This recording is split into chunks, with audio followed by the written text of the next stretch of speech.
Hi, నేను కూడా party పెడుతున్నాను, కొత్త పార్టీ. మన పార్టీకి మీ ఇంట్లో మీ అమ్మ, చెల్లి, తమ్ముడు, అక్క ఎవరుంటే వాళ్ళందరినీ మన పార్టీకి ఓటేయమనండి. మన పార్టీ గుర్తేంటో తెలుసా?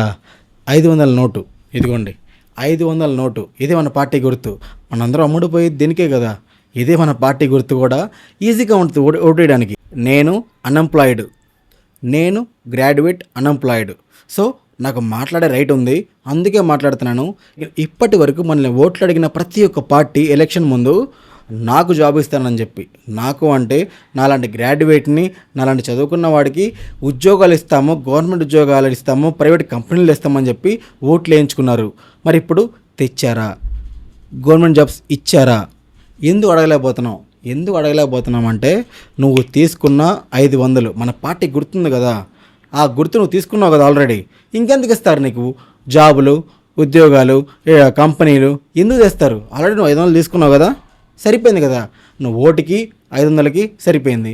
ఇంకెందుకు ఇస్తారు నీకు ఉద్యోగాలు కానీ, అభివృద్ధి కానీ, పథకాలు కానీ? ఎందుకు ఇవ్వాలి నీకు? తీసుకున్నావు కదా 500, ఇంక దేనికి ఇవ్వాలి నీకు? గ్రాడ్యుయేట్స్, ఎదవల్లారా, తప్పుగా అనుకోవద్దు. మనం ప్రజెంట్ అట్లానే ఉన్నాం, ఎదవల్లాగే ఉన్నాం. ఎందుకు అడగకూడదు? మనం ఓట్లేసాం, మనకు జాబులు ఇస్తారని చెప్పి ఓట్లేసాం, చదువుకున్నావు, కష్టపడి ఎగ్జామ్స్ రాసావు, పాస్ అయ్యావు, చదువుకున్నావు. నీకు ఉద్యోగం ఎక్కడుంది?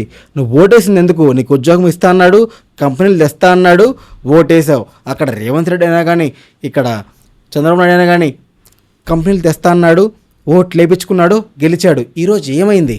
వచ్చినాయి కంపెనీలు? అమరావతికి కంపెనీలు వచ్చినాయా? విజయవాడకి కంపెనీలు వచ్చినాయా? తెలంగాణలో కంపెనీస్ పెరిగినాయా? ఏమీ అవ్వలేదు. బట్ ఓట్లు మాత్రం తీసుకున్నారు. ఏం చేస్తావు నువ్వు? అవును గైస్, పార్టీ పెడదాం, అడుగుదాం, క్వశ్చన్ చేద్దాం సెంటర్లని. ఒకతను ఉరేసుకొని చనిపోయాడు. ఎందుకో కారణం తెలుసా? ఉద్యోగం రాక. కానీ వాళ్ళ ఇంట్లో వాళ్ళకి తెలియదు ఏంటి? ఉద్యోగం రాక కాదు, ఉద్యోగాలు లేక.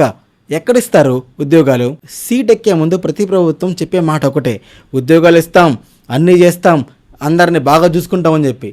సార్, అందరినీ బాగా చూసుకోవద్దు. ఇంట్లో ఉన్న ఒక గ్రాడ్యుయేట్ని బాగా చూసుకుంటే చాలు.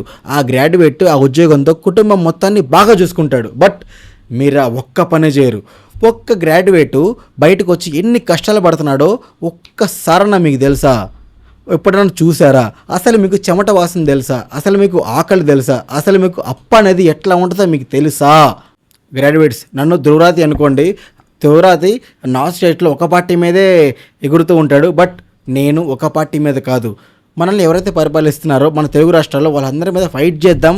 గ్రాడ్యుయేట్స్కి న్యాయం జరగాలి, గ్రాడ్యుయేట్స్కి కంపెనీస్ రావాలి, గ్రాడ్యుయేట్స్కి గవర్నమెంట్ జాబ్స్ రావాలని చెప్పి ఒక ఫైట్ చేద్దామని